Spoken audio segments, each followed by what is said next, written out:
Welcome to June 16th, and today here's the day where it's Father's Day. Happy Father's Day.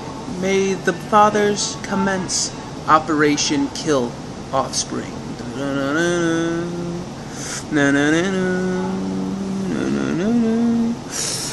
Yeah, I don't know, man. What's going on, dude? I'm a little tired tonight, I won't lie. My eyes looking bugging out. I don't know, they feel kind of weird tonight.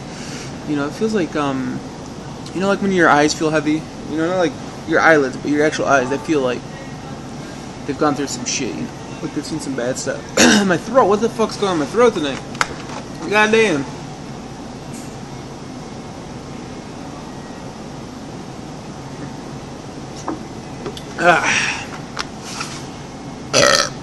I'm sorry, if it offends you, I burped. It's a natural human habit, so do you know what? The fuck is that? Oh, yeah, sometimes my reflexes, man, my reflex peripheral visions, they pop in out of nowhere, and I see something, and I just like snap to it.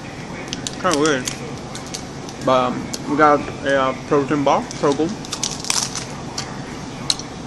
We actually watched Superman today, Man of Steel, and I figured I'll talk about that. But first off, let me just say, I've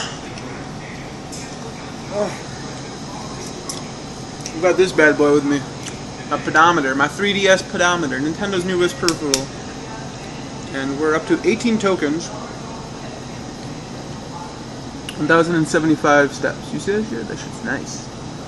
It's actually really cool. You just flip your 3DS and you just close the screen. Goes into standby mode, and it's your pedometer. And from a research thing, I can't remember the article. It was probably on Kotaku or something.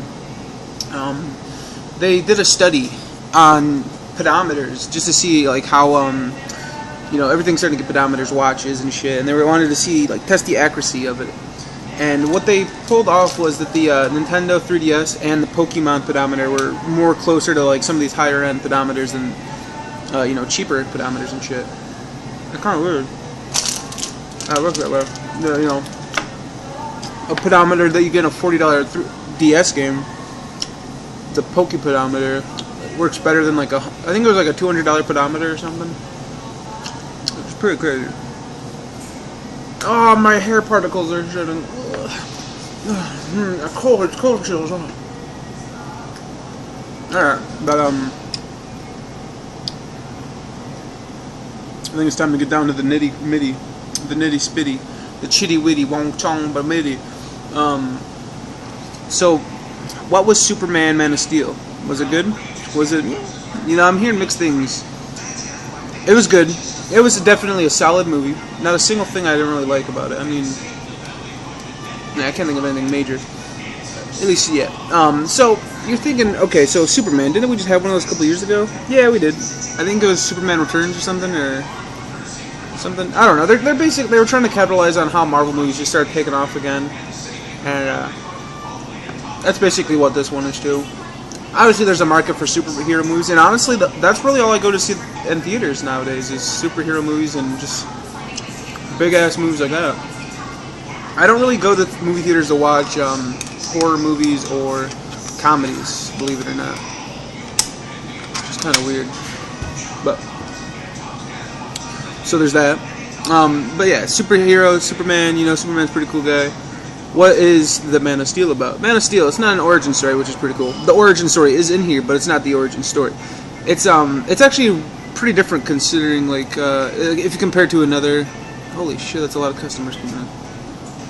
If you compare it to, say, I don't know, Spider-Man, tells the origin story. It's about young Peter Parker, you know, Iron Man, it's about young Iron Man. Not Iron Man as a young person, but as a young superhero. You know, Batman. The first movie was about him as new Batman. You know, this is straight up. He's an adult before he fully understands his powers and understands who he is. So it's a lot different in that sense. But the movie starts up and it's about his birth and how Krypton was. Krypton is basically just destroying itself. They've used all the resources and it's just collapsing on itself. And we see Clark's parents and they're basically. They're trying to like get some sense into like the rulers of the planet. They're like, we need to get off this planet. It's blowing up. We need to get our like species off here and go somewhere else. And they're just like, no, let's work it out. which the opening was probably 30 minutes just at Krypton. You know, we get to see Clark's father and mother and General Zod. Basically, General Zod, he's like the head military guy or whatever. He's like the leader of their military force. And the Kryptons are like these super advanced intellectual like species that are just like insane compared to us, not only physically but mentally. And their life has been hundreds of thousands of years. You know, they're like superhuman. So Zod, he basically does a coup and ultimately sort of fails. Yeah, I guess he fails. But inevitably they were all doomed anyway, so it's not like it really mattered. Which to me is stupid because you have this super intelligent species, right? And not only do they... Okay. This whole movie could have been stopped before it even happened. Okay? So you've got Zod, this war criminal who just committed treason. Instead of letting him sit in a prison, what they do is they banish him to the ghost, or the phantom realm, or the phantom zone, or something like that. So they basically take him and his team, they like solidify him and then beam him up to a spaceship off the planet. This is within hours of the planet blowing up. So they have an entire court trial after his coup, and then, like, listen here, your planet's blowing up. Get the fuck off your planet, dude. Don't arrest people during this process and have a proper jurial system and everything. No. By you getting him off the planet, you just basically fucked yourself. Because now he's going to come back, of course he is. Because he's out there. He's out there somewhere. And who bans someone to a spaceship out in the space? But,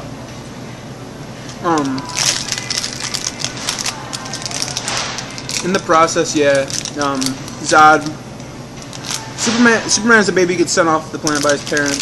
Zod gets sent off the planet. His planet blows up. Everybody dies, except for Superman, Zod, and his crew. And that's where the movie starts. It starts off with modern day Superman. He's basically job searching. He's going from job to job. He's doing his own thing. You know, it's just kind of like building up his mysteriousness. How he'll take one job with different background details, and then he'll pick up another job and all that. So he's basically he's trying to find his place in the world. This is before he found the Daily Planet, before he met Lois and everything and all that. He doesn't really understand himself yet. He knows that he's obviously from another planet, but he doesn't know really too much about himself. He has a couple powers, you know. He can't fly yet or anything. But basically, he gets put into a job where he has to go to Antarctica or something, or I think it's like Canada maybe, or it's some place with like frozen like tundras and stuff. And they find this like frozen structure under ice, and basically from there, he saves Lois's life while finding a spaceship. It was a recon ship from his planet that was sent there like 20,000 years ago, and basically by him going in there and activating it, he sent off a distress signal, right? But he's able to meet his dad in the process, like his real dad. So his dad explains to him what his whole point in the universe is, why he's here and everything. And from there, he's understanding that the sun makes him stronger, so he's able to like get stronger. He starts learning how to fly. It's not necessarily like a training montage like Peter Parker had in Spider-Man 1, but we do get a little segment where he's just like learning how to fly. Which is cool. But pretty much the main thing is Zod comes to planet Earth like immediately after him figuring out all these details. Kind of convenient, don't you think? Oh wait, that's just because he activated the ship. It all makes sense. No, but Zod shows up. He's like, "Give me Superman within 24 hours, or I'll kill everybody." So basically, at this point, Superman, when he was sent to the planet, he has the Codex, which is basically all of the biological information on, like all the gene markers and everything from the Kryptonians, you know, the Kryptons, yeah. So at this point, like I said, he's got all the DNA in Superman. Zod wants it from Superman. Superman doesn't even really understand that he has it in him, and basically he comes and demands Lois and Superman. They go up to their planet. They do some stuff, and pretty much it becomes a good versus bad story for the rest of the movie.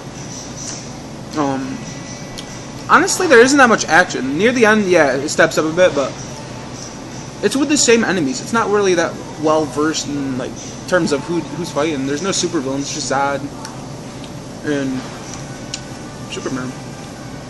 So there's that.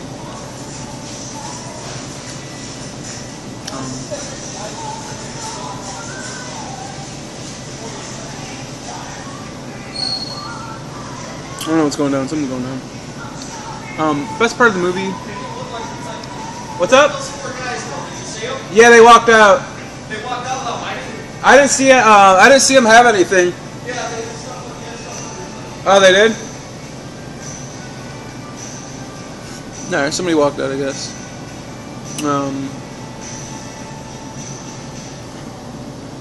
Coworker's gonna kill someone, I swear, one of these days. That dude's serious, man. Fair part. Probably Superman's first fight. Or his final fight. Either one, they're both pretty damn good. First fight, he's fighting Zod soldiers, which are pretty cool. And then the last fight, he's fighting Zod himself. Both are strong fights, I'd say. I'll give the movie a 2 out of 5. It was pretty damn good. 2 or 2.5. Yeah, 2 of them came from over by the register, and then the other 2 came through produce over to here. We're talking 3 whites and 1 black? Yeah, I think so, yeah. They came over here? Yeah, they were like over by the lettuce area. Okay. But you didn't see them with anything? Nope. Yeah, they had their hands out of their pockets and everything. They had hands out of their pockets and nothing was bulging? No, I was looking at it just to make sure.